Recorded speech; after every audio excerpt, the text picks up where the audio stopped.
Unsigned with Matt Wherry. Unsigned with Matt Wherry. Hi guys, welcome to episode 1 of the Unsigned podcast. I'm joined again this week by Rob Jackson. How you doing? Thank you for having me back. I wasn't sure after the preview show whether I'd done enough to warrant being back in the room. Oh, don't be or silly. back at the table. Back at the table. Or maybe just there was no one else around. No, not at all. Free. No, not at all. That is not why you're here. You're here because you agreed to last week and you had to come. Someone had to turn up. No, thank you for having me back. No worries. How was your week? It's been. Did we have a bank holiday? I can't even remember. We had another bank. That was last week, wasn't it? That was last week. It's been a weekday wise has gone so slow. But weekends, they flow by every week. Right. Weekend even. But no, it's been a good week. Can't complain. Nothing too negative to report. No. How about yourself? It was all right. It was busy. Very busy. We had our event last Wednesday, which was, it went, you were being very positive on last Tuesday. Was I correct? Yeah. Yeah, there you go. Yeah, it was all you were. Nothing to worry about. No, it wasn't anything to worry about. It was more like the apprehension of what was going to, the apprehension of it really. I think the thing that I struggled with a bit was the unknown of how many people were going to come through the door. And we had like maybe 10, 15 people come on the night. Okay. So, not on the night, like come through the... Extra, exactly. Yeah, on the door. So we had about 60 people there in the end. Nice. Which was what you was hoping for? Yeah. After I've reset my expectations, because I think for me, I was sort of thinking, right, if we can get X amount, that's the magic number. But to be honest, after I spoke to you, I spoke to the bands that were doing it, and I was like, 60 is not a bad number really for our first event that we've ever done. So it was good though. I think we ran it as best we possibly could. There was a few lessons learned, something that I didn't really think about. So we had the ticket sales on Skiddle. Right, so which is other platforms are obviously available, but that's the one that I used. And on there, you could pre-book your tickets. Yeah. Now, I just assumed what we'd do is right, cool. You get your tickets on the door, and then you would then if you turn up on the night, pay cash on the door, sorted. Not many people carry cash these days. No, they don't. I mean, I don't. I'm terrible for it. It's always just beep, tap on your phone. Exactly. So I learned, not the hard way as such, but we basically had a few people that could pay cash on the door, and that was fine.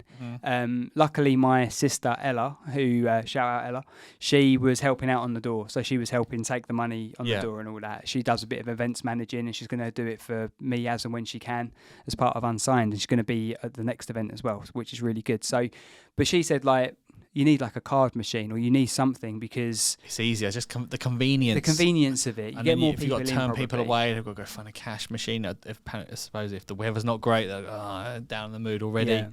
Just easier, just a boop on the way in. So what I had to do, right? So on Skiddle, the sort of default setting on there is an hour before doors open, the ticket link closes. Okay. I knew that, but in the sort of... in the mania of the evening, you know what I mean? It was really manic. I didn't really think about it. I thought, cash on the door, sorted. But people were turning up without any cash. So I had to then set up another ticket on the fly on Skiddle. For them to go log on. Okay. And, I mean... But at least then you can keep track of how many people extra turned up. Yeah, exactly. And it worked, but it was a lesson I learned for the first event. Do you know what I mean? That was the biggest sort of takeaway from it, from a logistical standpoint, because... Now I've ordered myself one of those square tap machine things. So hopefully when we've got our event next Thursday, which is the 19th of May, then we should be able to have, we'll have that. So then, cash or card or Apple or whatever. Anyone can. Yeah, exactly. So that was a good thing to learn from it. But yeah, the main thing for me really, it was... Thanks to ACAN team for having us. We had a great evening and the bands loved it. The bands were great. We had the Ariston, we had Grace Calvert, we had High Flight, and we had the Loose Setters who headlined. And all of them were brilliant. I saw a lot of the social media posts, the Instagram stories, and it looked like a good turnout. And it looked like the artists, the bands, solo or full bands, but they looked like having a great time. Yeah, they were. Do you know what? It was so... In full swing as well. No one looked like they was there begrudged that they was there. Everyone they were good time. They were brilliant. I think the main thing for me is because it was the first event I'd put on. It was obviously it was a bit nerve-wracking sort of getting it all sorted. But when we were actually in the swing of it, and I'd done my first sort of, hi everyone, thanks for coming. Like coming up next is the How was that? How that was that nerve-wracking? That was nervy because the only time, obviously I've been doing radio a while, but then it's me and a microphone. It's different when there's people looking at you. Yeah, when so at the beginning of this, I started to do a couple of little like ads for in between the show, right? And obviously, as you know, because you're standing behind the camera, watching it all, experiencing it. That is more nerve-wracking. Like having like, obviously we've got, what's your title? It's producer, right? Manish, the producer. We're calling you that. So we've got Manish standing behind the camera, and for me, with you two standing behind it, it's more nerve-wracking than me and you just chatting. It's certainly different this week. Last week we were just kind of left to our own devices, looking at a blank curtain, and that's why we didn't check the camera in the second half. Yeah, and we lost an angle. Even just having someone watch us this week, it's no. I mean, there's no pressure. We're all friends here. It's not going to be mean to each other. It adds an element to it. Yeah, it does. But I think that's it's all about development of the podcast of us. But the thing for me that I found. The thing I can compare it to is doing like my best man speech or groomsman speech. That's the only time where I've had like 100 people looking at me. So on that, I can't remember if we discussed it on the podcast last week. Right. But we had a conversation. Oh well, no, we was up at the pub. We were up at the pub. Up at the pub. So we had a quick conversation, and you gave me. I won't say what the idea is. Are you doing that? I'm strongly considering that idea. Yeah. Like I ran it past. We won't divulge. No, I ran it past Georgia, my girlfriend, and said, here's the idea. Yeah. What do you think? She went, it's clever. What I'll do, I'll find you. This is not for you guys, right? This is about. I'll find you the thing that I did and show you. And then, right. Cool. And then you can. Yeah. I'm gonna steal it. I'm thinking I'm gonna have to. That is in motion or will be in motion. But that is nerve-wracking. I think the thing is when you're standing up with a mic. When you're standing up with a mic and you've got 100 people looking at you, even if it's close family and friends, they expect. Yeah. But also, when it's strangers, like when I did my best man speech, that was quite nerve-wracking. And my friends, who probably will be watching this, still taking mickey out of me. Because it was the first time I stood in front of that many people. And rather than saying, hi, everyone, I'm Matt, I said, hi, everyone, I am Man, right? And I've never lived it down because I was so nervous that I ended up screwing up. Right? I've never lived it down. So it's a big moment, though. If you have an unfunny best man speech... Yeah. That's the wedding ruined. Like people put a lot. Blimey, you're putting pressure on yourself. I am, yeah. No, but I mean, people expect if you are nominated to be not nominated, but if you are honoured, I guess, to be best man, and you say no, I'll pick up the mic and give it a crack. Yeah, they expect even if they know the person who's getting married is the most plainest, boringest person in the world. They want no. That's not relative. But they want to see something funny. So I think the pressure is the pressure's on because the whole room stops. So it's not just the friends, the family, everyone come to see. Yeah. The waiters, the waitresses, the chefs, the people behind the bar. Everyone stops. But the thing is, right? So obviously you guys perform quite a lot, being in admissions and stuff, and you perform live events and all that. Is there, do you think any of that prepares you for that? Or is it a completely different discipline where it's like... It's different. You don't think about it. Like, we very rarely talk when we're playing. Ever. Like, I think, when did you last see us? The festival. Yeah. That's the most talking we've done. We don't do it. Like, you watch a lot of bands and they'll get up and they'll talk about whatever the topic is going on in the world. You're like, shut up and play the songs. Like, it's a nice topic. Play one we know. It is, yeah. Like, they'll start talking about something political. You're like, no, just crack on with it. And then you get some, unless you're Dave Grohl, stop talking to the audience. Just crack on with it. Everyone's there. They want to see the music. Yeah. You're not the greatest showman. You're not going to give like a hilarious comical speech. Just play the songs. Like, just do what you're there to do. Like, that's how you should impress people. Not with so if you're going to watch a band, you're going to tell them to stop talking. Yeah, just shut up and play the next song. I was going to say, in regards to like sort of stagemanship, is that the right term? Showmanship, I guess. Showmanship. It was really nice to see at the gig on last week, to see the bands interacting with each other just normally. Like, you could tell they loved being there and they were great. While they were playing? So, for example, right, so Highfly, who are all of it, everyone that was there I'd like to work with again. But Highfly were particularly good. But it was like what my point is like their relationship, you could see how close they were as like friends.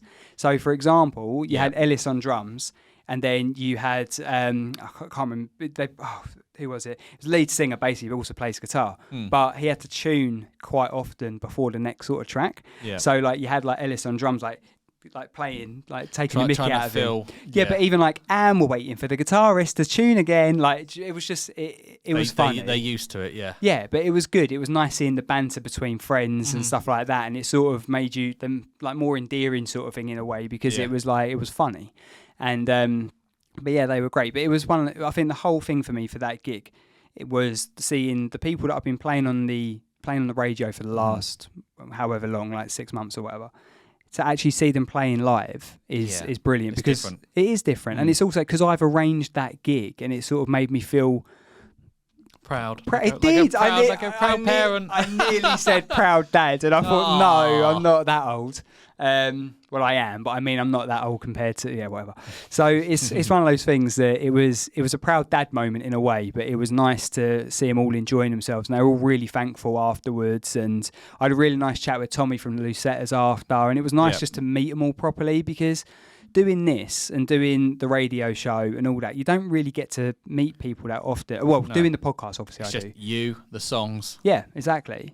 Well, you and the songs. Me, the songs, and the facts. The facts. You, the songs, and the facts. But it's nice to actually put like names to faces and social media people. I think it makes you enjoy the music a bit more as well. Yeah, you can see everything behind it and the effort that's going into it, rather than just like hearing a recording. It was really nice to put someone behind the music, and it was great. But yeah, the only thing that I did struggle with, and we talked about this off pods last week, and I won't mention the band, but when you're on stage, right, and you have people from the crowd either not heckling, but either chatting, or trying to interact, not fully in the moment, but chatting. So bearing in mind, it was the first, not link, but it was the first time I went up on stage, and I was like, right, everyone, thank you for coming. If you're not sure about what we're about, we're a podcast, we're a radio show. The people that are performing today, right, I started doing that little speech, right, before I then brought on the Ariston. And there was a couple of people there that weren't really listening. They were basically just more interested in having a few beers and getting pissed. And I was like, okay, like, all right, whatever. Yeah. But then after the first sort of link, they didn't do it again necessarily. But I did notice on a couple of the artists on like a slower song, I could hear people chatting, and I was like, yeah, no, you get that. You get that. That's I then became the protective father. Yeah, walking over and going like, listen. Yeah, like, exactly. Shut up. No, you get that. I mean, I'm guilty for it as well. Like if we go watch a band, and between the rest of the bands to watch them, we go, oh, look at that, look at that. Not anything negative. Going, oh, look at his pedal. Look at that guitar. Yeah, that's cool, isn't it? And you do discuss. I mean, it's if you went to watch Foo Fighters or My Chemical Romance, you wouldn't be coming out with those kind of comments. You'd just be in the moment, and forgetting anyone else around you. But for some reason, when you go to watch those smaller unsigned shows, well done. People do tend to chat, and it's not always a bad thing. Sometimes it's saying, wow, this is bloody good. I think the thing is that I don't mind. It was because it was the first thing, and they were obviously having a good time, and I wanted everyone to have a good time. Obviously, that's the whole point of being there. But it was a couple of things where it was just like, come on, give them a chance or whatever. Then I think that's also down to the artist. To drown them out. Not to drown them out, but to warrant their attention. Yeah, I guess. That's not me saying the artists on the night were. No, because it wasn't just the gig. It weren't just the gig that we've done. Like me and you were at an event and it happened, and it's like, come on, guys. But I think that's down to that is down to the artist to go. No, watch this. I'm gonna show you something. And take their attention and win them over. Win them over. I have seen it on like a comedy thing where it's like you get like 10 minutes to sort of try and grab the crowd, and if you haven't got them after 10 minutes, then you've lost them. Yeah. I guess it's a similar thing for musicians as well. I always think it's the first song. The first song. If you've got to hit them hard straight away. Right. I can't even think what song we draw start them with. in. Yeah. I think what we start with Emissions. To be honest, Cloned or something like that, but it's fuck it. Yeah, fuck it. Exactly. Yeah. You've got to hit them hard straight away for them to go. Got to be edgy. You got to turn their heads. Once the head's turned, you've got them. No, that's true. I think I try and do that on radio as well. I don't know what you and Ollie do, but it's like on the Neither do we. No. Neither do we. We're still figuring that bit out. I try and have like, a song that is either brand new to the show or something that's going to grab the attention straight away. Because it's, I don't know, it's just trying to draw people in, isn't it? And rather than people like flicking through stations or whatever, you want to grab them. Yeah, I think ours is the big intro of a song. What's the Killers one? Smile like you mean it. Somebody told me. Where you go? Well, no, it goes down. When you were young. Oh, okay. So it's that kind of big intro. Yeah. Which gives you a little bit to talk over, but also people know this is going to be big. You like to think of saying this is going to be a big hour. Watch this. Right. So it's that same grabbing them straight away. Grabbing them by the ears. By the ears. And going. Come have a listen. Come have a listen. Talking of shows, so I just wanted to go back on the radio show that we had this week. So our artist of the week is Ocean Floors with Keep It Cool. We played that for the first time, and Great if track. you want to go and listen to that, it's available on Spotify, but the easiest way to go and find it is via our website, which is Unsigned Music UK. It's even there, and you haven't even Unsigned Music UK. .uk. .uk. You missed the dot. The dot's important. Unsignedmusic.uk. I'll get there. On the homepage, if you scroll down, it will have the track there. But go and look for it on Spotify as well. It's a great track. There are artists of the week, and I'm looking forward to playing again this Sunday. A proper indie band. Yeah, they're hopefully coming on in a couple of weeks' time. Perfect. Yeah. So we've had quite a lot of interest in the podcast, which has been fantastic. Like, response has been good from last week, and a lot of artists want to get involved with it. Obviously, like, we know you're going to be here as often as you can, but you're a busy man as well. Every couple of weeks. Yeah. So we've got a couple of other co-hosts that are interested in doing it as well. So that's quite exciting. They're not as good. They better not be. They won't be. No, they can't. No, be. Of course not. Of course not. No, I'm sure it will be good. So I'm looking forward to all that. It's nice to see how it's building already. Do you know what I mean? We've only had like the preview show. Obviously, this is the first official episode. Yeah, but no, I think the preview had some good response from the people that I sent it to. There was people that I didn't hear a bad word said. How about that? That's good. That's almost good enough for a poster, isn't it? There wasn't a bad word said. Unsignedmusic.uk. Quote. I'm trying to think. No. There was just a lot of people listened and actually pulled me up on things that I said. Yeah, you said before we started about people like pulling you up for repeating yourself. Yeah, or contradicting myself 10 minutes later and not picking. Isn't one of your critics on in the next section? He's at home at the moment. Oh, is he? Yeah. No, I think the main one was me going, don't like swearing in songs. No place for it. This is fucking brilliant. We can swear on the podcast. For the feat, like I've said to you, and I've said to whoever's going to be involved with it, like I've said it last week as well. On the radio shows that we both do, we have to behave. This is a peek behind the curtain. This is us being relaxed. This is when artists come in. Yeah, they can let loose. They can say what they want to say. It isn't I don't want it to be a stuffy podcast where people feel like, oh, I can't say. No, you just say what you want. It's fine. It's good. Everyone knows. Reason. Yeah, within reason. You know it's going on YouTube. You know it's going on all of the streaming platforms. Yeah. It's going to be up somewhere. No calling anyone out, ripping into anyone. No, I don't think we've done that. No, I think we was good last week. Pretty much. We waited till the break to do that. Yeah, and then we just went for it. No, last week was good. I think there is definitely not momentum, potential. Potential, yeah. That's why I was highlighted to me afterwards by a few people. This is good. Well, that's good then. I'm happy with that. Yeah. One thing I was going to go back to, so the festival that we were talking about earlier, when we first met, I wasn't wearing my hat. No. And you didn't recognise me. No, it's. I mean, anyone that sees yourself on Instagram or social media, or even knows you personally, will know that you have a hat permanently fixed. I thought you were going to say fetish then. Fetish, no. You have a hat fetish. That hat for you, love that peak. No, a hat firmly fixed to your head. Even, for example, today, walking up the road with Jack and Max, who we'll talk to shortly, you was walking towards us. You had a hood on.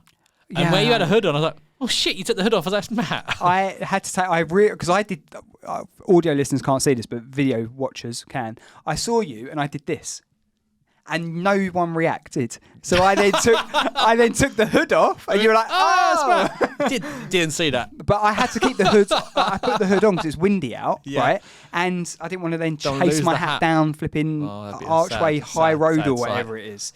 So I wanted to do that. At all. But the reason I bring that up is because Percy Productions, who done the video for the gig that we done at A Canteen last week, and he's also going to be doing the video for us at 21 on Thursday the 19th, where we're going to have Good Health, Good Wealth, AB Violet, and Under One Sun as well. So there's still tickets available for that. unsignedmusic.uk/events if you want to come to that. And nice. Percy, Well done. I had to swerve that one. But Percy Productions, right? So Jake met him for the first, similar to you, known each other over socials for a while, and then met him for the first time at the event that we held last week. Now, at the time, similar to now, didn't have my hat on, sitting there watching people set up and whatever else, right? And he comes in, he's sitting sort of, well, a bit further away than you are now, and he's having a chat with people he knew from Spotlight Sound who were doing the sound on the night. And I was like, oh, hello, mate, you all right? Because he's quite recognisable. He's like, he's got like man bun, beard, like he's quite, he stands out in the crowd. Can't miss him, right? Beautiful geezer. And I turn around to him and go, oh, you all right, mate? How are you? And he was like, yeah, all right, you? I'm like, yeah, no, I'm good. I said, looking forward to tonight. Should be good. Like, you got everything you need? You need anything? You all right? No, mate. Yeah, no, I'm all right. I was like, oh, okay, cool. And then I went off to go and do something else. And then I went and changed because I went and put my Unsigned top on. Did you go get a hat to put my hat on? Put my hat on, and he comes up to me and goes, Matt, I'm so sorry, I didn't recognise you. And I was like, fuck's sake. So that's why I thought. You had a hat ready for the night. I had two hats. I have two hats today as well. I've got my standard one that my standard one that everyone recognised with me old chakras. I don't know. It's like a spiritual hat, right? Okay. I always wear that one, but I've also got my Unsigned one as well. But I thought, do you know what? Enough people are not recognising me without a hat, so I've gone naked today. Kind of. From the waist down. From the waist down. No, I'm joking. Obviously joking. Just check. So there's nothing to look at. So basically, I just thought I'd go hatless. Hatless, yeah. Because the missus said to me a few times as well, like, oh, you don't always have to wear a hat. Do you wear the hat indoors? If it's cold. I do wear the hat a lot, okay. But I think it's because I've only, not recently, I took the plunge with taking my hair off, okay. Right? Like, not recently, but over the last sort of year or whatever, because it's one of those things that it's been running away from my face, and as my daughter says, it fell off my head and onto my face, but it's been running away like further and further, so I thought I'm just going to go for it. Yeah. And I think I'm still a little bit self-conscious over that, so I just thought, right, what I'll do, I'll just wear my hat. Quite like my hats. And then obviously I've got a couple made for the Unsigned stuff, and although I put a vote up a little while ago for I've got two hats. I've got a red one and a black one, right? White writing. Yeah, right. So I got a red jumper as well, which I wore last week on the show, and like this. And the red, I quite like red. It's like quite out there. Obviously, being a Man United fan as well. Sorry, quite like that. But anyway, I like the colour red, and I thought it looked quite good. So I thought I'll get a red hat as well, and then at least I've got options of a red hat or a black hat. The red hat sort of looks like the Donald Trump. Oh, make America great again. Oh, that's what I was worried about. See? Make Unsigned great. Yeah, but I just don't want. No. It's just I ordered it and then I put a vote. I ordered it, I got it, and I was like, oh yeah, that's great. And then I took a picture of it and put it on Instagram. This was like a month or two ago. Yeah. Put it up and put it up on there. And I think one person voted for red. Everyone else voted for black, and I was like, maybe that's... At least you know the colour or the theme that you need to go with now. Just stay clear of red. I stay clear of red. Everything is basically black and white, and I know it's a little bit whatever, but I quite like that. It stands out. Yeah, it works. The t-shirts I've got are black, so we'll go with it. But anyway, so basically, no hat this week because I thought, what I was going to say as well is this week is Mental Health Awareness Week. It is, yes. It is, and I wanted to put a little bit of a spotlight on it because if you guys follow me on my normal sort of social media page, which is Matt_Wherry on Instagram and on Twitter and on Facebook as well, in fact. If you follow me on there, you'll probably know I'm a mental health ambassador for Mates, and that's why I'm wearing their t-shirt today. It's a peer-to-peer support group, which they've got a page on Facebook. They do walk and talks in Essex, but they do them all over the world as well. They've got different ambassadors all over the place. So if it's one of those things where you feel like you need a bit of support, go and give them a look. I'm an ambassador of them. They've helped me when I was going through a tough time a few years ago. I've got something coming up from a family perspective in next week, which is a reminder of why it's important to have people around you that understand what you're going through. And I can't speak highly enough of them. I actually had a few of the ambassadors from Mates come to the gig last week, which was incredible. A nice support. It was lovely because I got involved with Mates during lockdown, basically, when I was going through a bit of a hard time and stuff, and I got in touch with them. And they do now walk and talks and stuff like that on a Sunday. They weren't at the time because of COVID and whatnot. So we ended up doing like virtual ones, Zoom ones, which were fine, but it really helped me. And it was, it really helped for a really tough time. So I just wanted to shine a little bit of a light on it. Rightly so. Because it can affect all of us. And I think it's important to know that it doesn't matter what you do, doesn't matter who you are, everyone's got mental health, like everyone's got physical health, and we all need a bit of help along the way sometimes. So go and give them a look. If you want their website, it's weareyourmates.com. I'll put it in the description. And I think we should round the first section off with that. And call it there. Best place to. We'll be back after the break with... Jack and Max. Why did you have to think about that? Because I forgot where they are.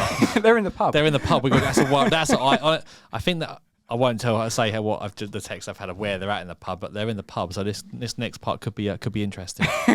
Right, we're going to go and get them. We'll see you in the next section. Unsigned with Matt Wherry. Unsigned with Matt Wherry. Hi guys, welcome to the Unsigned podcast. One of our partners is Mates, which is mental health awareness through educational speaking. I'm lucky enough to be an ambassador for Mates. If you want to go to their website, if you want any support or any information about what they do, it's weareyourmates.com. They're a peer-to-peer support group, and they're based in Chelmsford in Essex. They do walks and talks, but they've got a Facebook group as well. So that is a shout out for Mates. Weareyourmates.com for more information. Unsigned with Matt Wherry. Unsigned with Matt Wherry. Right, welcome back to the podcast. Section 2, I'm joined by, not the admissions, just admissions. Just admissions. Some of admissions. You've been waiting to use that. I've been waiting to use my soundboard. Yes. Welcome guys. How you doing? Yes, all good. All good. We're good. Yeah, we're excited to be here. Yeah, It's really good to have you here. We wanted to get you on as a first official guest. Obviously, well, you're a co-host. I've been here, Been here before. Yeah, he doesn't matter though, does he? You know, he's part of furniture now. He was just our excuse to worm our way into this, really. Well, there you go. You've got to get your way in somehow. Yeah, exactly. Yeah. But welcome to the podcast. Thank you very much for coming. How long have you, just get into the history of the band, how long have you guys been a thing? You gave us a bit of an insight last week. When did you guys become a thing? You mean like a thing as in a band thing? Yes. Yeah. So, about 2 years, I guess. So, I've known Rob for a long time. Since year 7. Year 7. A long time, yeah. Probably, is that, like 17 years? I don't even know. It's a hell of a long time. I don't even know. At Highlands. I don't want to know. I don't want to know how old I is. I don't want to know how old I am. Anyway. Yeah, but probably about 2 years, 2.5 years now. We'd all done our own separate things for a long time, band-wise. You know, you've done your thing, you've done your thing, and I've been in my own bands for about 10 years previous, and I got a call from Kirsty and Rob, and they said, you want to come down and do a bit of drumming for us? And I was like, yeah, sweet. Well, we talked about it a little bit, didn't we? Because you'd been in and out of cover bands with Rob and Kirsty for a while, and then we went to it was Download Fest where we started talking about it properly, didn't we? Me, you, and Kirsty, and then we sat there and we was going, oh, we should definitely do something. We should definitely do something. As you do. Might have been about 8 pints deep at that point, saying, this is a good idea. It's a really good idea.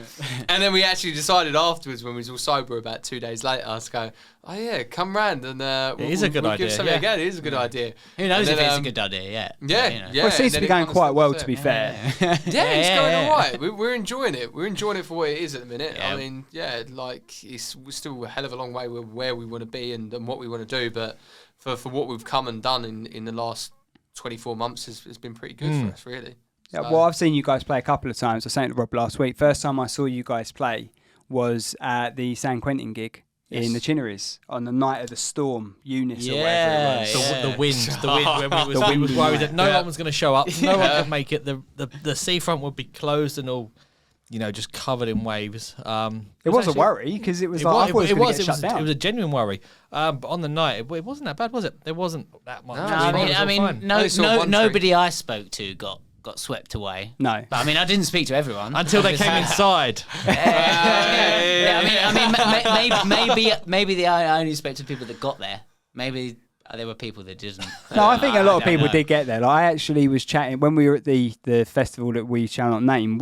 I spoke to Louise Parker, and she was at the gig too. There was more people there than you realised. That you knew. Yeah, because I'm like, basically, where I've been doing this radio show for a while. Well, doing a radio show for a while. Obviously, this is the first actual episode of this, but I haven't had the chance to really meet everyone properly. I've met the guys from Under One Sun a couple of times, San Quentin a couple of times. Obviously, I've met you guys at the festival, and obviously now as well. But yeah, I haven't had the opportunity to meet a lot of people. So I think if I went back there now, I probably recognise a few more. You'd probably enjoy it more, knowing who's who. Given what you said earlier from meeting the bands last week at A Canteen, you'd probably enjoy it a lot more as well. I think so. It was just because I sort of felt it was a bit awkward being on my own and being in that environment. Do you know what I mean? It was sort of one of those. It was the first time I'd really gone and done that, so it was quite interesting to see it from afar. But it would have been cool to be up, like, involved a bit more. But I did like seeing behind it. Obviously, when we run that gig last week, so we run the gig at A Canteen last week. We had the Lucetters, we had Under One. No, we didn't. Under One Sunday next week. We had the Lucetters, we had Grace Calver, the Ariston, and High Fly all performing last week at A Canteen. And I was saying to Rob earlier, it was really cool to see like behind the scenes of it and actually trying to put it all together. Bloody stressful, but it was. It turned out being really cool. Yeah, I think that's the main thing. I think it's a lot of hard work to get to where you get, but once the payoff's there and there's a lot of people there and they're all enjoying the night, like that's what kind of makes it. And I think that's especially with smaller bands and that, because it is harder to get that kind of push to get yourself out there and make a night of it, because there's many a time that we've played as a band, and there's been a number of times where we turn up and go, wow, we're playing to about 2 or 3 people. But like the Chinneries gig that you come to watch us, and obviously with a lot of San Quentin's help and their push as well, that ended up being a sellout, and it was such a huge gig for everyone involved, for us, Under One Sun, them involved, and it was a real taste of going, oh, you know what?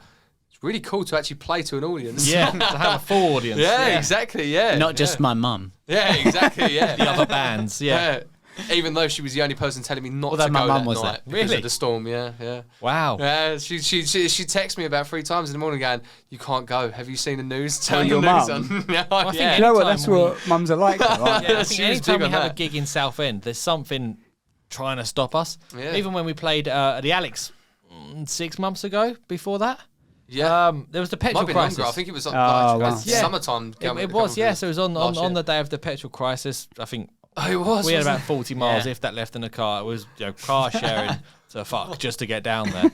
It wasn't easy, was it? Do you know what? Genuinely, we said it's like, I called Rob that morning and I said, like, Rob, I have no diesel at all. I said, there's no way I can make it there and back. Yeah. And like we spoke to Jack and I said, can you make it there and back? And we were like, Yeah. well, Well, I don't think so. I don't think I can come pick you up. We queued Rob up in said- Sainsbury's for like an hour and a half Yeah. to get petrol just for that gig alone, and we was like, going, is there any point? Like, No. should we do this? What is the point? Like, Yeah. Rob Was said that- he's got about 50 miles. I said, that'll do. That'll do. I've never gone down the A130 so slow. Yeah. just to like really milk it out and drain Coasted half of Coast it. down the hill. it. It was, yeah. Stuck it in neutral. So who else was at that gig then? Were you guys playing with other bands there, We was or with Loose Leaf. right? My mind's gone blank. Yeah, I can't Oh, think right. Of, I can't think So, of any, yes, there were other It was bands. such a... there was about 4 Yes. bands on that night. Oh, no, Blab came to the night but didn't actually play. Yeah, it was such a random event because we very last minute, basically wasn't got asked to fill in like the day of the Oh, wow. of the festival or the gig, and went, oh, can you play for us? So It was, yeah. then it we was had to jumble around and go, oh, it would have been fine if not for the petrol crisis Yeah, and all yeah. that. And then we Well, said, we "Can do would it? we Can would have not done do the it?" gig if there was no petrol crisis, because the other bands would have been able to make it. Well, yeah, I suppose. Ain't life yeah, a funny yeah, thing, yeah, eh? yeah. But we did it. We Swings powered and through. roundabouts. So talking of gigs then, when was the first like admission? Because you said to me last week you had a previous name before We Admissions? did. So before Admissions, it was just Jack, Max, myself, and Kirsty. Right. And we was Midnight Innovation. Right. So Joe, Awful name. Awful. I don't know. I still stand by it. No. But Joe lot of wasn't people on the stand scene by at this point. And we played like a Battle of the Bands Right. style gig. We had 4 songs maybe that we'd cut and muddled together. I think we did 5. I think we did 5. do 5 yeah, for yeah. the set. Of which I think only Kill the Switch and Build on Tomorrow Wasted still exist from Right. that. First gig we've ever done, and we somehow managed to win it. Oh wow. Yeah, I think it might have been on a popularity basis. I think it was. Yeah, I look back on Chelmsford the videos basement. of our gig and I went, it wasn't that great. But we brought a lot of people, so Yeah, Was that like the first gig you guys did then? as as a collective, as an originals band, Right. but as like a band, like doing stuff together. Mainly Max, Rob, and Kirsty have done the cover bands and that before, Right. and then I've sort of done individual projects with them. Whoa. between bands that. as well. Yeah. Whoa. None of that, mate. What? I was not a covers band, mate. I was in Mighty Fallen for 9 years. Shout out to Mighty Fallen, me and my dad. Me and my dad, mate. We were in a covers band 9 years. Are you doing a shameless plug? You can plug all you want. mate, it's fine. No. I'm just saying. I was out. You saying you're out there doing it? So if you were before Midnight Innovation, you done covers. What was like the biggest? What was the cover that you guys did, or what was your favourite one or whatever? Favourite one for me was I like doing Smash Mouth All Star. Yeah, that was quite good. That was always a fun one. That was alright. Just another song from Shrek. Yeah. Same as I'm a I Believer. think I like to think that me and you doing the backing vocals of Girlfriend Oh, by yeah. Avril Lavigne. I mean, that was pretty good. just 3 minutes of us going, hey, you. Completely out of our vocal range as well. We were just trying to. It fell apart so quick. I would love to have seen that, to be honest. Yeah, I feel like you should have seen it. I feel like I can't believe you haven't seen it. My best one was we tried to do a version of Green Onions, the old song Green Onions. And my dad had never played a version of Green Onions, but he decided he was going to play it on saxophone that night. And he came out, saxophone, said before he went on, he said, never had a lesson. Proceeded to play it awfully. Walked off. Within 2 seconds, it was quite evident you never had a lesson. Exactly, never had a lesson. So, hey, the Girlfriend could be one that works its way into an Admissions set at It some wouldn't be a point. bad shout. I thought you said last week. I know, but I forgot about that one.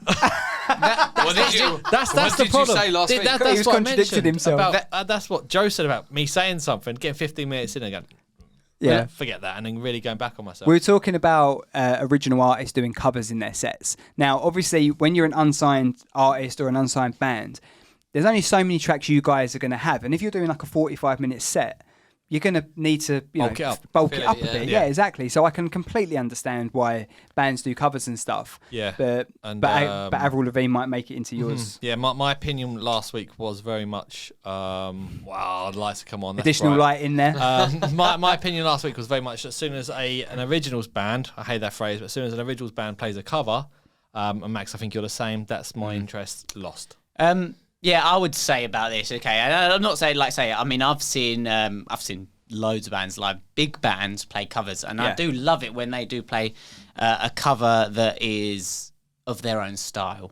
Like They adapt it into their own exactly, thing, and yeah. they go, you know what, we love this song, we're going to make it our own. Hmm. But what I'm not a fan of is when you're playing an originals night, every band is originals, and then a band will come on and play 3 or 4 cover songs in exactly the style of that is, and it's sort of almost demeaning to the original artists that they're trying to plug their own music, and then everyone's loving the win the yeah, crowd. to win the crowd over. Right. Of course, we could. I mean, that's like I say, I'm not against playing. Covers, but you wanna but in your adapt own to them. style. But to come out and play it, I think do it in your own style, win them over in your style and in the way you want to do it. Yeah. And I think that's the way to do it, to be honest. So what was the actual first gig you guys done as Admissions then? Ooh, that's a good question. That is a good question. I want to say a basement gig potentially. I think it was the basement. No, it was a live stream gig. Back in. Does that count? Does Does that a count? live I was gonna say stream live count? It was our first gig that we ever played at Hotbox. I think with it- Joe. It would have been After lockdown. No, he must have played a gig with us before lockdown. No, it was after lockdown. Yeah, it definitely was Yeah. after It lockdown. was, wasn't it? It was, It yeah. was after lockdown. Wow. Let's roll back a bit. Can Post you? lockdown. We haven't actually done introductions. Could you guys tell the watchers and listeners who in the band does what, just so people know Okay, who so everyone is? Kirsty, not here. Not here. Sings. Yep. Jack, you can tell them yourselves. Yeah, I'm guitarist 1. Joe, who's not here, is guitarist 2. Max. Thank you for introducing me. I'm the drummer. And then Rob. And then Rob. smash it out. And then Smash Rob out- just smash out just the kind of drums. hangs off The the back of us. the good looking one standing at the front. He's the face We of the operation. usually Face of just it get him laying on the front of the stage. You know, just make sure the Posing. lights are on him. Just black us all out. It's fine. If it's what the audience want, you got to give them what they. Obviously, yeah. yeah, obviously. That's how it works. So when you guys are writing, you all because when people upload music to the show, you guys fill in a little bio and it tells me a bit about what you guys do and how you do it. But you say on your bio about everyone brings a little bit of themselves into the band. Yep. So when it comes to like the writing process, who takes the lead, or is it up to? Do you take it in turns, or? I don't think there is a particular lead. I think everyone's got their own. I mean, we spend a lot of time apart during the week. So whether Jack's at home with a guitar, Max playing a bit of synth, or drums at home comes up with a beat. Everyone's got something to contribute, like a base foundation of an idea, and then the rest of the band build on that. Right. Basically, I think I'm right. everyone wants to be the superstar, and they're like, "Yeah, I've got a song coming. Oh, yeah, check this out." And then we're like, We all know how the royalties work. I'm trying to get in on that. Everyone's clued up before they get into it. I think the biggest thing was that the fact is we got a WhatsApp group between us, obviously. Why wouldn't you?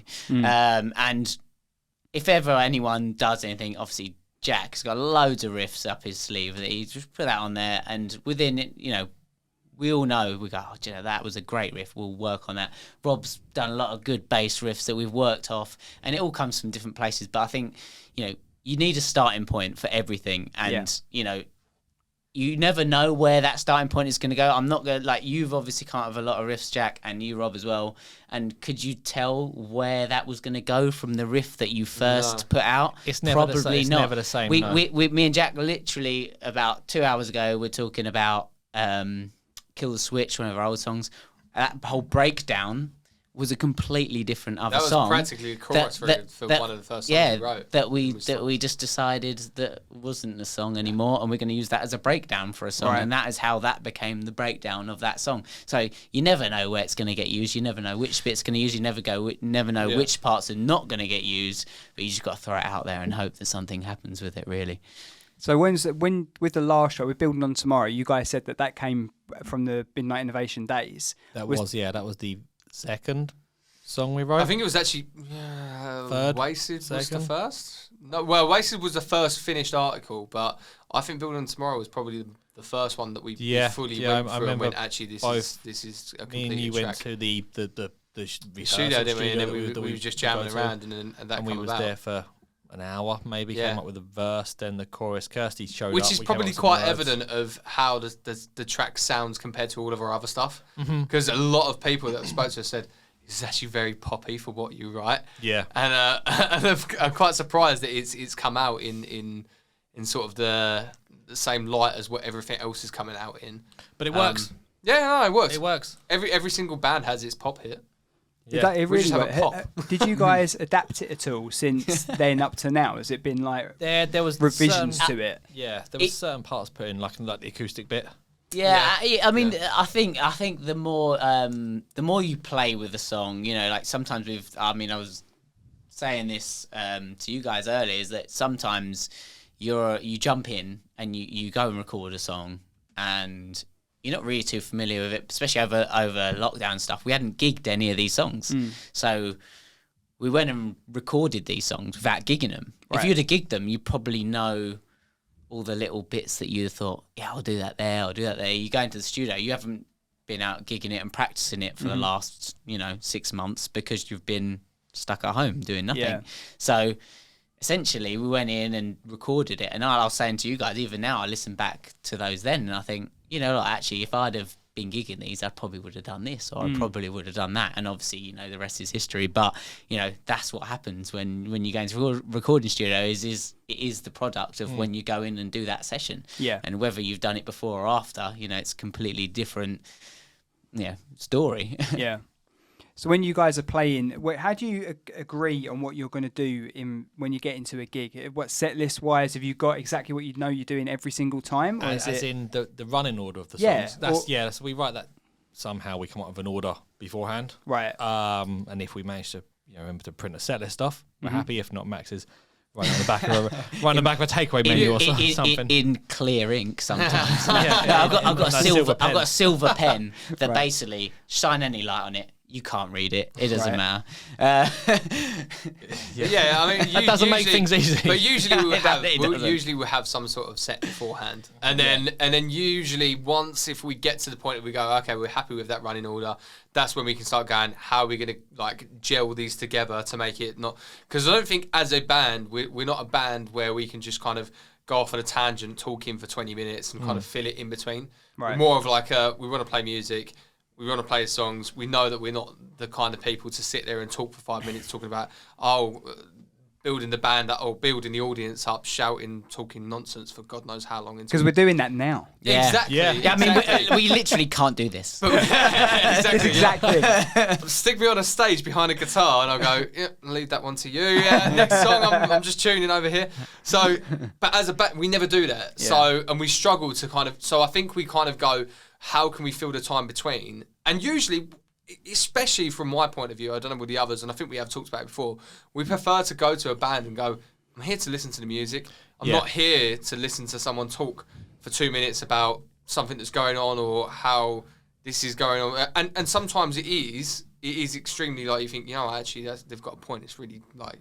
But for me, I'm just like, just rat the songs out. Yeah. Get out as much as you can. And I'm just here for the tune, so... As well, for us as well, like I say, because we're about the music, and I've said that I was talking to Jack about this actually as well. And we were saying some people love the lyrics as well, and they're really in tune with the lyrics. But I'm very musically in tune, and I think you will give a take on what type of music you like, and if you like the lyrics or not. But through getting the set list together and getting it really nailed in, whether that's you use all those songs together or you'll use those two songs and you'll use those two songs together all the time and then you'll switch to the other ones around, is that, like going into those two songs, that freedom of knowing you're going into that song allows you to just open it up and go, do you know what, I'm going to, because we don't ever have a plan for how really we're going to go in from one song to the next. Right. But it'll always happen. Yeah. And usually it'll all break down and then we'll just start going, something will happen. It's like a rough guide. Yeah. And we're going to build up to this point and we'll follow your lead and go into it and that'll go from there. I mean, we're not as well polished as we'd love to be, but that'll come with time as well. Freestyle. Because if you guys have only been gigging since lockdown finished, it's not really that long since we've come out of it. So there's going to be times where you guys are going to, you're going to have time to develop and get better at doing that, transition, I guess. Yeah. I also like the feeling that every gig is different as well. Yeah. I mean, we're talking about sometimes doing a click and playing to a click, and my personal feelings.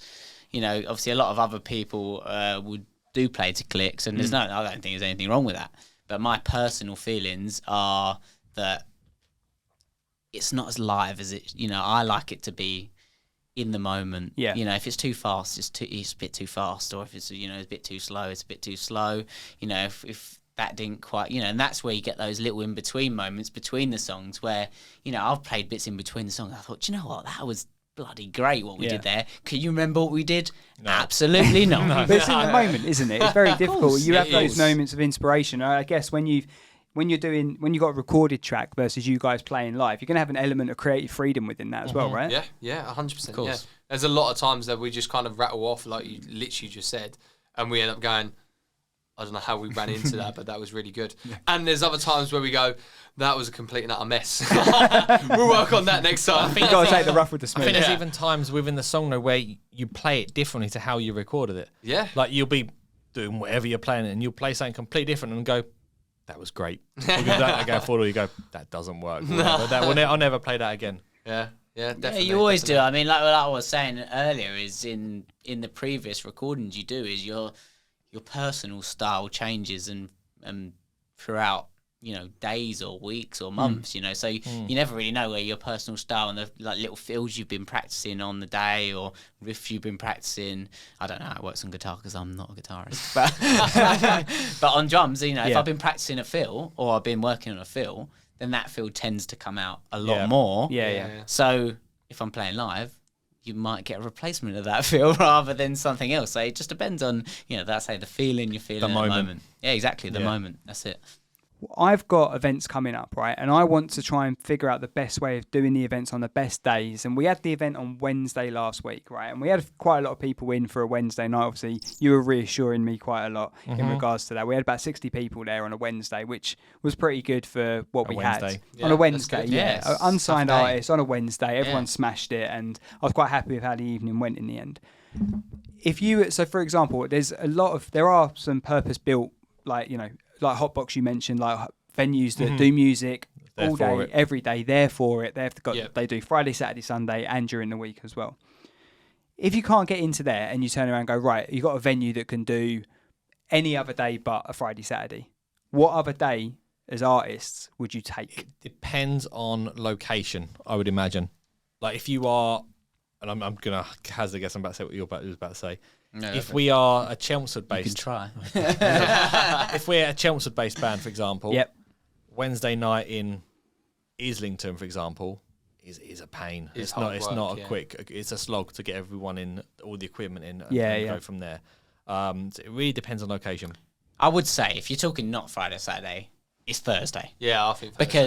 Because we all know, everyone always knows, especially, everyone knows, Thursday is for you...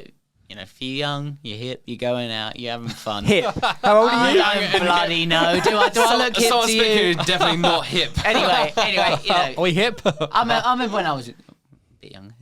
When you was hip? But when you used to go out on a Thursday night, I used to go out every Thursday night, and without fail, go down the pub Thursday night. It would be Thursday night thing. Because, Friday, I don't know what your job is. Friday might be very important. You got a meeting in the morning. I don't care. But most people... I've got Thursday nights is like Friday, work. You can usually more day. You can get away with a lot of stuff on a Friday, can't you? You can go and you can probably sit in the toilet for like 3 hours. No one would even know. So Thursday. If it's not a Friday or Saturday, it's got to be Thursday. I agree. I think if you're doing a day, any day, it would be Thursday, especially London-based. Yeah. Because everyone I've spoke to whoever works in London or anything like that everyone goes out on Thursday. Thursday is the time to do it. It's basically not Monday. Not Monday. Not Monday. No. Or Tuesday. Well, Tuesdays or Sunday. Or Sunday. Sunday, I don't know actually. I still think people are trying to cling on to the cling on to the weekend. Yeah. I have seen quite a lot of gigs taking place on a Sunday, and that's what made me wonder because I think either day. Obviously, we've done the Wednesday the other week, and we've done quite well on that day. The next event I've got coming up is at Southend at 21 next Thursday on the 19th. And that hopefully the fact that it's on a Thursday. Thursday would be good. Yeah, I think Thursday down Southend is got a lot of locals down there, and I think that's the best night for it. I'm not going to change my opinion. Is always get a local band. Get a local band. Make sure that a local band is on relatively late, and then that way that the other bands that are playing will always get some kind of audience because that's probably your best bet about bringing in the crowd. Yeah. We had a gig a few weeks back at Norwich with an all-dayer, and the guy, who was a lovely guy, and he put on the whole thing, and it was really good and everything like that. But he said that all of the local bands didn't want to play late.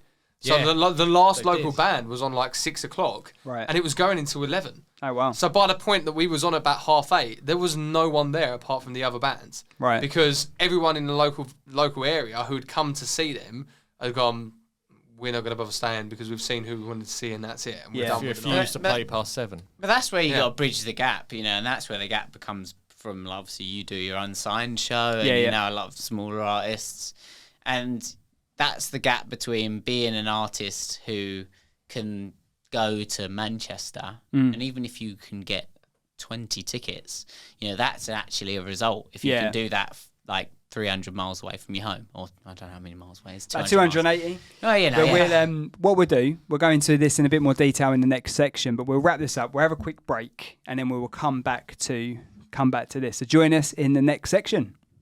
Unsigned with Matt Wherry. If you're an unsigned artist, then go to our website. Tell us a bit about yourself, upload your track, and you could feature on Unsigned with Matt Wherry. Unsigned with Matt Wherry. Right, should we crack on? Yeah? Yes. Yeah. I didn't know you here. I was like, I better not. You go on. Yes. Right. Is that an offer? Let's wrap up. All right, welcome back. This is the third section of the Unsigned podcast. Third section of the Unsigned podcast with admissions. We were talking about tickets and selling for gigs a bit further afield. What's the furthest gig that you guys have done? Norwich. It was Norwich, wasn't it? Yeah, it was. Norwich. Which was literally the one that we were just talking about. Yeah. I think so. For me personally, any gigs is like I've played so many gigs as an original artist where I've been stuck in a basement or stuck in a loft or whatever, and you see people coming down. Say office. No, I said a loft. A loft. Basement or loft. I don't know what I said. Basement, Office. Anyway, they basically, let's say you're in a pub. I'm in Islington. I've played in Islington so many times. Hope and Ankle, those play, and they put you down in the basement, and then you see people come down. They want the live music. But you got to pay £9 to see live music, and they've never heard of this band before. Why are they going to come in? So I personally think it's a lot to do with the promotion, how gigs work. Yeah. You can't make it £9 to go and see a band for half hour. They want to come in and see a band, take the money from the bar downstairs and say, do you know what? All the money, let's say 20% of the money from downstairs goes to, even if it went to the promoter, I'd rather that and have more people come and see me, because otherwise you're just killing the atmosphere for the bands as well. I think it's very difficult from the other side of it, bearing in mind I've only run one event. And obviously I've got another one next week. It's very difficult to try and understand what direction to take that in. Do you know what I mean? So yeah, of course. For me, like, I want to try and do the best for the artist. I thought this is what this is all about, what the radio show is about. It's trying to give everyone a platform to get their music out there, right? Course, yeah. It might not always be my thing, but I'll always try and give people a chance. And I think when it's coming to the events, obviously, if I'm playing someone on the radio, it's a case of, oh, cool, this is a track from whoever, they're from Cambridge or whatever, and I'll say a little bit about them, and then that'll be it. And they might never upload anything again, and that might have been the one track that I played. I have other bands that obviously upload stuff quite regularly, and like I said to you last week, The Great Leslie is someone I'm enjoying listening to, and I've listened to them quite a lot over the past couple of weeks. You guys are always very generous, and people that have been around for a while. Coming to the events is more, it's a lot more pressure, I guess, on trying to run a good event and try and do it the right way, because when I was talking to people leading up to it, you hear like horror stories, and without going into it, we've all been a part of one. Seen the horror stories. Yeah, we've seen the horror stories. Of We've been the horror stories. of how not to do it, and what can go wrong when it isn't promoted properly and stuff like that. And I don't want to be like that. For me, it's always about the whole brand with Unsigned, to give everyone a platform. And if I can do that with the gigs and all that, that's what I want to try and do. So learning from, like we were discussing in the first section, something as simple as we had a ticket link, and then on Skiddle, and then people could pay cash to get in. Didn't even think about the card thing. So I had like people turning up, going, can I pay on cards? Like, oh no, shit, I've got to set up another link on Skiddle so you can do it. So it's learning that side of it. But the thing for the bands and trying to make it as good for them as possible, like we've got the video we're doing, we're mixing the tracks from the night because we recorded in multi-track and stuff. So we've got that side of it. But trying to get the people there, bums on seats, that is the hardest thing. But to be honest, Matt, like what you said there, like you've already started better than most people because you're trying to actually do something for the artists. Yeah. Yeah, because a lot of the promoters out there, they're not trying to do anything for the artist necessarily, because they're not putting on the video, they're not doing videos and photography that they're going to get sent, because actually that's worth going and doing, and that's actually a good thing to do. Whereas you just want to hope that if you bought 10 people, let's say, and they bought in, £200 worth of business, that you'd get paid, like say, is an amount of that money. So let's say, that's the good thing about Skiddle and stuff, is you can tell who's done that. And a lot of the London promoters, they say, well, you're not going to get paid until you've bought 25 or 30 people. And bearing in mind, this is on a Thursday night in Islington when you're from Essex. Are you ever going to get 25 or 30 people? Don't get me wrong, you do that. And I did one time. I brought loads of people down to the Islington. You know, the Islington is in Islington. And brought about 40 people down on a Thursday night. Got paid 18 quid for it. I heard, I was chatting. And what's that? It's not a lot, is it? I was chatting to someone at the event the other day. I won't mention names because I'll probably have him on at some point. But we were talking about that sort of thing. And I'll always, like, with my events at the moment, it's a case of if I get profit, I'll split it. That's fine. But I'm also paying out for, videographer, mixing, everything else. So it's trying to balance that and trying to make it cost effective for me as well as, for the bands and that as well. But he said that he had a very similar thing to you where he was doing a gig somewhere. I can't remember exactly where it was. I think it was in London somewhere. And he ended up earning £2. And the company were sending him, a remittance or an invoice or whatever to say, can you sign off on this £2? He was like, just leave it. It's not worth the ag. It's ridiculous. It is, I don't want to think about it too much, to be fair, because it only gets you down thinking about it. But it's one of those things where you're always going to play as good. I hope for myself that it was learning from that I'll think, you know what, I've got to think, we personally as a band, and I've spoke about this is that you have to put on your own nights as a band, but also do, like say, work with promoters like yourself who are willing to actually work with artists and try and understand what both parties want. Rather than just saying, okay, this is the night you're going to come down and play this, and if you bring 25 people, we'll pay you. Is that called pay to play? Is that term? Yeah, that is. Which is very heavy in London. Massive. A lot of places. I say in your where when I played bass for a band before this, and we was heavy pay to play in the London area. And a lot of the gigs were okay. They wasn't too bad. But like what Max said, like it was pay to play, and a lot of it deterred people from just coming in. And you don't mind it. For us, I think for us as a band and where we are as a level, if we can come away from a gig and go, there was a few people there, really enjoyed it, it was half-packed place, and we come away, it's worth our while. Because we know we're not going to walk away. It's not like we are a cover band and we're playing this solely to earn money out of the night. The majority of what we're doing is because we want to do it, because we want to put our music out there, and we want to enjoy it for other people and have a laugh with it.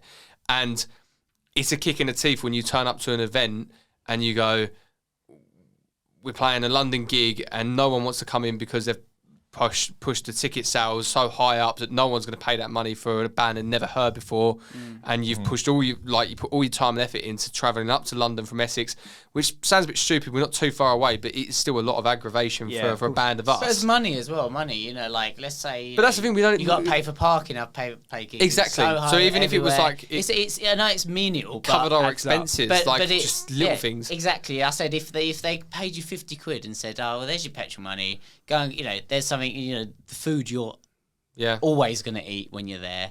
And, you're always going to buy drinks when you're there. So you're basically paying them. You're going there, paying the venue because you're having a couple of drinks. Putting on the entertainment. Yeah, putting on the entertainment. Bringing your friends. Yeah. Whether that's 5 or 50, you're still bringing your people down there to go and spend money at the bar.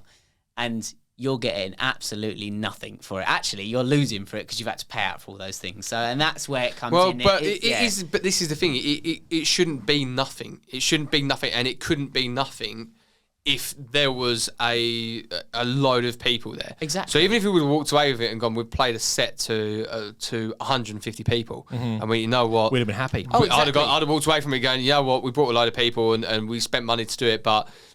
That was really good. Yeah. That was really good. And that's the main thing, I think, is finding, like what you said earlier, is finding the balance between making sure everybody's happy in the situation. But I think with a lot of promoters in the London scene, is that it's just seen as a cash grab. Right. Is that they're just going that you need to bring this many people along to earn money back out of it and push it, or go, you can play this gig, but you have to bring this amount of people along. But what gets me on top of that is they go, you can play this gig, but sign this to say you can't play another gig within X amount of miles of this pub. Or you just can't announce a gig or have a gig within 2 weeks either side. That's for me, right? Because again, I'm learning the ropes of trying to put on my own events and stuff. So it's a learning curve. And also, I don't want to be considered to be a prick promoter. So I'm trying to figure out the best way of doing things, but I can see it from both sides. Because, like, for example, I was booking you guys, and it was a case of, well, obviously, it would be a good choice. I know I haven't yet. Not yet. No, I know I haven't yet. That's 2 events you've been talking about, and we haven't had an invite yet. Yeah, I don't know what's going on here. All right, third time's a charm. But what my point is that obviously when I'm looking at trying to build it and trying to get everyone involved and get as many people there as possible, I can see it from a perspective of, oh right, well I've got admissions playing that gig, but they're doing one in a similar location a week ago. Yeah, I get that. It is again, it's about balance. It's about trying to find the right people. Yeah, of course. Yeah. But I think I've been quite lucky so far with the bands and the artists that I'm working with at the events that they're only really trying to push one thing at a time. So, for example, Under One Sun, they have an event. They've had a few events that they've done. I think they've done the Haystack that was on the other week. Haystack Festival. Yeah. Oh, yeah. So they done that, and now we've got like 10 days until our event. So now they're pushing that one. Good Health, Good Wealth, similar thing. I saw they posted another event coming up as well, but they're pushing our one, and they're bringing quite a few people down. But it's not an obligation. Like, I've been open and honest with everyone involved with what we're doing. If we make a profit, I'm quite happy to do what I can. If I can cover expenses where I can, I absolutely will. But it's again it's just me. Do you know what I mean? I'm just trying to do what I can. The thing is that is massively appreciated to the artists. You know, if you said, I've made 20 quid, I'll give you exactly. Do you know what? I would take that. Or here's a beer, or whatever. I would, say, do you know what? We do it for the love of playing anyway. Yeah. You know, so if you know and you know that there's not been many money in it, you don't expect to get paid. The worst thing is it's fine. But when you know that people you bought a load of people and you've done your part, i.e. bring 30 people, and like I say, and then you don't get paid for it, that's when you're. Well, it was a fiddler's elbow, wasn't it? Yeah. We bought like 45 people, and then we come away from it, and there was like, it's like 45 quid for it. It was like, the tickets were like £9, and however much they spent at the bar or whatever, and I was like, we've earned. It was a long night as well. A ticket out of everyone. Didn't mean. And to I was like, elbow. I was gonna say, I had nothing to do with that. No, it wasn't. No, it wasn't a venue at all. It wasn't a venue. And we're not naming the promoter, but it wasn't a venue at all. Fiddler's Elbow is a really good venue. It is a great venue. I think I've been there, but been there Very just generally without it being a live music venue. It's just it's a pub as well, right? Yeah, it's just a pub, yeah. Yeah, no, I've been there years and years ago. Yeah. Right. So what I was going to do, we're going to try something, right? Sort of, I'm not going to time it or anything like that, but try and give us like a quick answer to these, okay? And you could do. How quick? 1 second. Ooh, that's fast. 1 second. I don't think my brain computes the question that quick. We'll just go round, right? You guys can shout out whatever. I'm not that bothered, right? But like quick off the draw sort of stuff. What's the best gig you guys have done to date? I would say Crampon. I would say the festival that can't be named. The festival can't be named was the best sounding gig, but the Crampon was the best gig. Yeah.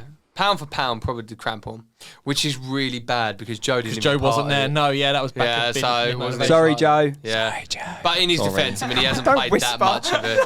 Hasn't played much of it. It's because it was only for Joe. That was like ASMR. Joe. So freaky. Right. Okay. I love that. Worst gig. Christ. Who do I want to piss off the least? It is, yeah. Well, you know what? You say Berry, but for what we got out of it. No, what we got out of it was okay. No, it was really good. It was a good gig. I actually don't know. But I just think you can no comment it. You can plead the fifth. I would go after the horse was bolted. Purely based on equipment failure. I would say Norwich, due to the drums falling apart. Yeah, I mean Norwich weren't great. Yeah. Did you hit them too hard? I never hit the drums too hard. Apart from a popular opinion might say that I do, but it's all lies. I'm telling you. But you're breakables. Well, we had the that's why I call them breakables, isn't it? Oh wait, what about the Rayleigh one where basically we had no kit at all, and then Max had to use like a mic stand as a drum. No, it wasn't Rayleigh. As a cymbal stand. The Tavern. Railway Tavern. So basically, again, Joe. They said, don't worry, it's fine. Don't worry, this place is shut down now, so I've got no obligations. Yeah, it's fine. It's not even sorry, there anymore. not sorry. Anyway, it turned out they said, we've got all the gear, it's fine, don't worry. We got there, no seat, no cymbal stands, no anything. Nothing. So I had to use a microphone as a cymbal stand. Yeah. And I don't know what I sat the on. place clearly wasn't wired properly as well. Because every single you know, time you touch the mic, Electric it shock. zaps you. Oh Jesus! My favourite thing with places like that is when you're playing the drum, the kick going boom, boom, as you're kicking it. I watch it go past me, and you scoot forward, pull it back a little bit, and Trying then to drag carry it on back. playing. We had when we were doing a canteen last week. There was good venue. Thank you everyone that was there. But they had like a light that came off the wall, and it was like it had a circular shade. Is that the right term? Oh, yeah. Circular shade, and the drummer sitting in the corner. I know I'm away, but sitting in the corner like this, and his cymbal was here.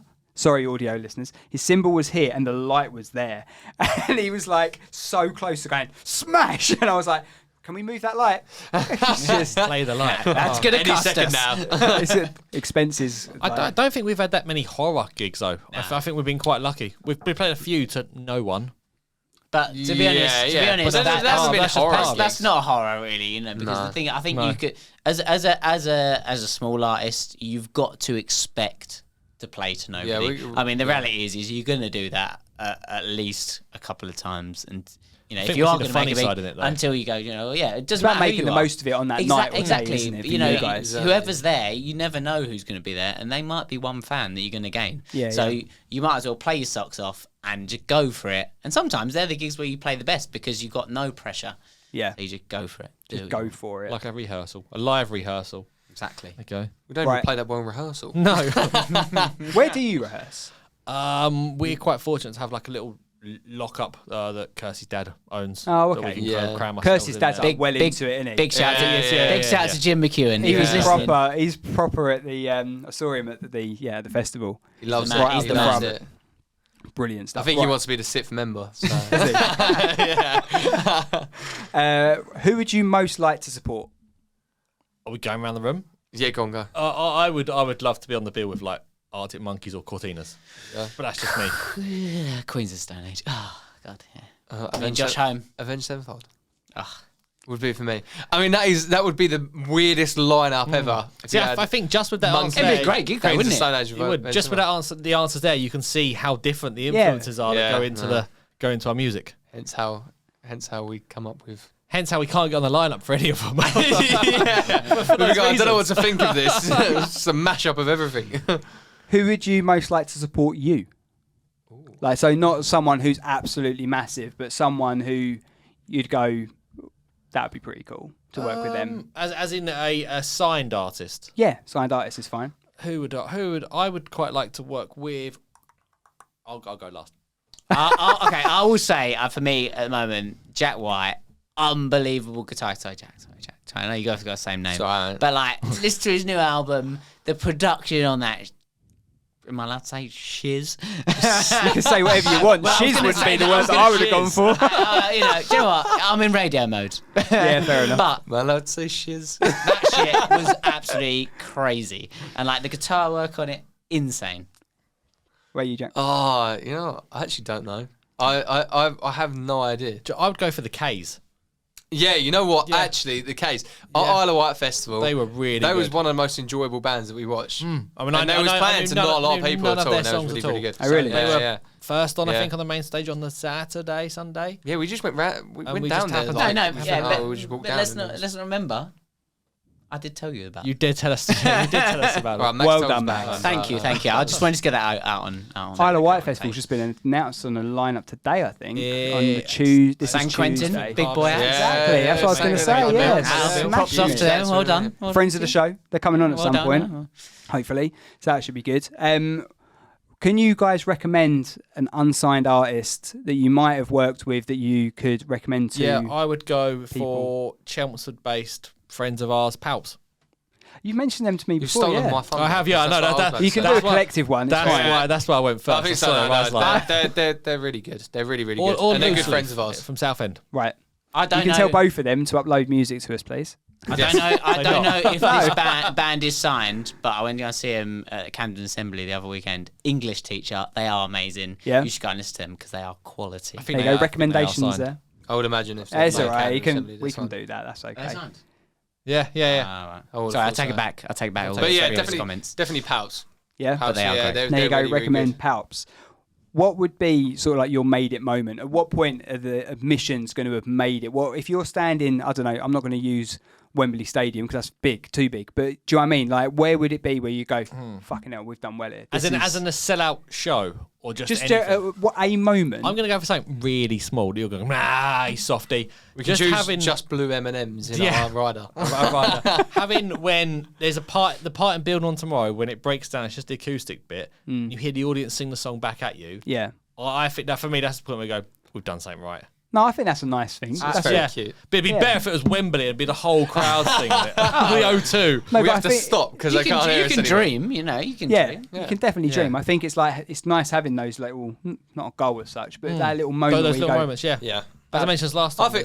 I think definitely if we manage to properly sell out a local gig, like not just friends and family that we boost it to, like we go, we're playing this, and within like a few days, people have bought tickets and it's sold out. Then I'll go, you know what? If I play one sellout gig with 400 capacity or something, I'll be happy. Mine's getting a big UK festival. I would love that. Say Download contacted us and said, even if they said we want you to play the smallest stage on the whole festival, I'd be like, I'm there. Yeah. I will be there. Would that be your like bucket list? What would be your like bucket list venue or festival? Glastonbury. I don't know. I think it would be Download for me. Oh yeah. But I think it would be a festival rather than a venue because I just feel like with a festival you have so much more chance of branching out to people. Yeah. I know with a venue obviously people are there to see you, but I feel like I don't know. The main stage of a festival is a big deal. I always thought headlining, and hear me out, where we're from Chelmsford, you got Highlands Park. Highlands Park over the years has had, all different festivals. Imagine being from Chelmsford and going, we've headlined V Festival when it was on. Right next door to you go. You're not headlining Creamfields then? I don't think that's quite our... Not yet, no. Just be able to say, we're from Chelmsford, we're headlining. I'm 2 roads down to my mum's house. Let's all go back there afterwards. It is literally around the corner from your house. It is, yeah. I don't want to say anything, Matt, but our next album is a trance album. Is it? Wow. That is an exclusive. Just 4 out of the 5 of us don't know it yet. Well, I've just conceptualised it right now. What is that, just going on a bit of a tangent, what would be the more local, what would be a big local festival to us now? Because obviously, like you mentioned, V, we're all based from Essex, as you might be able to tell. You've got Creamfields. I mean, I know, but I mean like a fest, I mean, not is like Village Green still going? Or that ended, didn't it? That's finished. I mean, Brownstock. That ended about 10 years ago. I think there is one coming to Braintree, but I can't remember the name of it. I need to have a look. I guess there's not really anything huge in the Essex. The problem is with the Essex scene is it's quite clubby. There isn't one. I don't think there is a good band scene in Essex, really. Well, not big band scene compared to like major festivals. Bands support bands, but I mean, it doesn't really go past that from what I've seen. So I think probably to branch into probably London, like Community Festival might be like a big one to do. It could be, would be good. Apart from that, I mean, I can't think of major festivals. I don't think there is. Band-wise, are there any big festivals in Essex anymore? I don't know. That's what I don't. Since V Festival, since V died out, there's no major ones anymore. V just fell off a cliff. They had the Rise Festival that we went to. That was a good festival. Which was really good, but it got terrible reviews. No, but that was basically. I think it was a promo riding on V Festival, wasn't it? Right. Yeah, it was their first setup afterwards, and it had.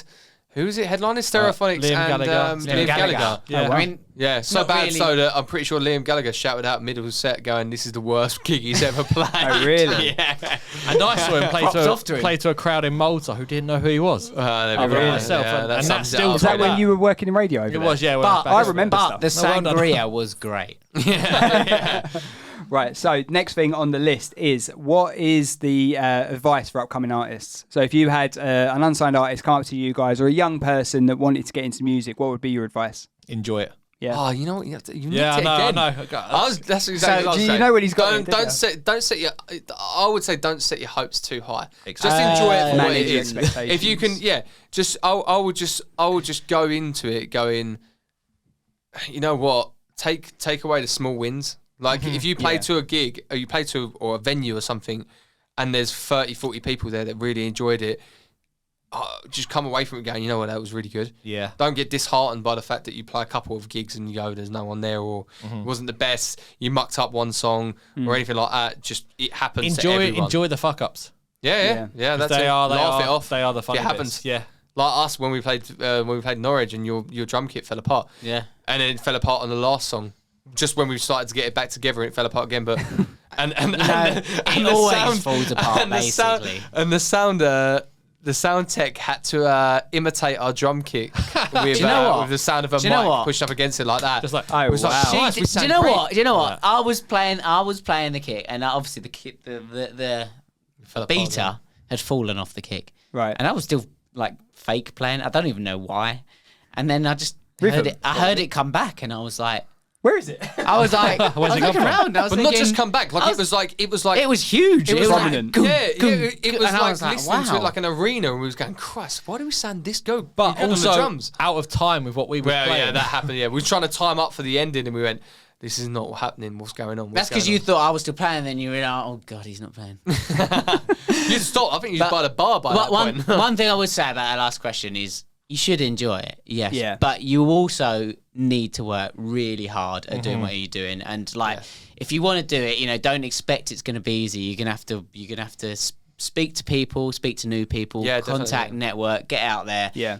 Just do it. Get out there and be as much as you can to everyone. Expect it as another full-time job. Yeah, basically. If We you were wanted saying to that, work. weren't we? We were saying that before we came on pod because for me doing this and for you guys doing the band, it is something that we've all got 9-to-5s or whatever, 9-to-6s or whatever, and it is important to try and branch out and basically treat it as like it is another job, because if you don't, no one else will take it seriously. Yeah, and the reality is you're like, I know it's not competition, but you are against everyone else out there who's trying to do exactly the same thing that you are. And I'm not saying everyone's music's the same, but the reality is the more effort you put in, the more you're going to get out of it. So, those spare hours you sat at home playing PlayStation, watching TV or whatever, make some music. Yeah. But and going back to what you said earlier about putting that little bit more effort in when you're promoting a gig and giving that little bit back to bands goes a hell of a long way from our point of view.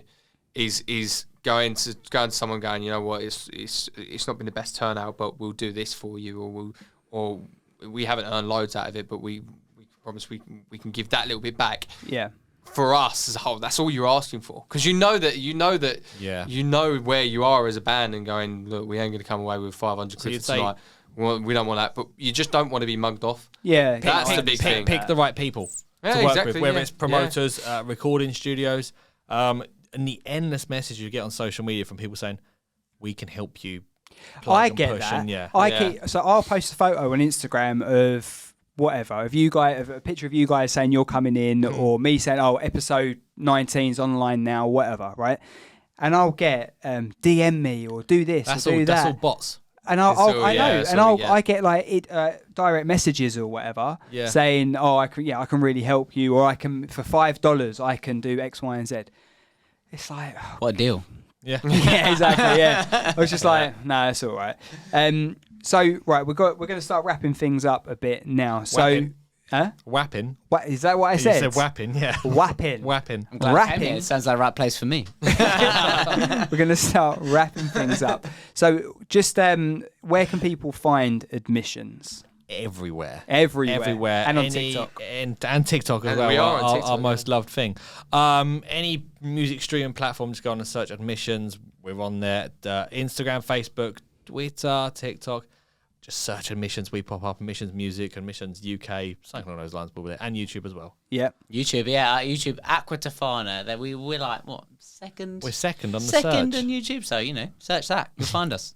What about events or any news that you guys have got? Is there anything you've got coming up that you want to plug? There is an announcement on Saturday. Can we do an announcement now? I think we should. Yeah. So this is going to be coming out on Friday. Pre-announcement. Yes, so this is a pre-announcement for the announcement. Our first EP is coming out. Yeah. Woo! You got a button for that? There we go. That sounds great. I do my own sound. Our first EP on the 27th of May, which is Friday the 27th, is called Noise Complaints Before 9, which was named after our lockup, which we told you about earlier, is actually right next to a caravan park. And we constantly get complaints from them at stupid hours. 7:30, 6 o'clock. Yeah. I'm sure what? All before 9. I know you're on holiday. It's 7:30. Chill the F out, mate. There we go. That's and that you can expect to hear those vibes of angry remittance against those caravans. Am I allowed to say I've had a little sneaky? You have, yeah. I've had a little sneaky listen. Love it all. You've done a very, very good job. Well, thank you very much. We're going to wrap it up. Thank you so much for all coming in. Thank you, Rob, again for co-hosting. Thank you for all of us. Yeah, I really appreciate it. If you guys want to like and subscribe, that'd be amazing. We've also got Patreon. We're going to have some exclusive videos going up there for our gigs that are coming up. And if you want any more information, unsignedmusic.uk, and we will see you next time. Unsigned with Matt Wherry. Unsigned with Matt Wherry.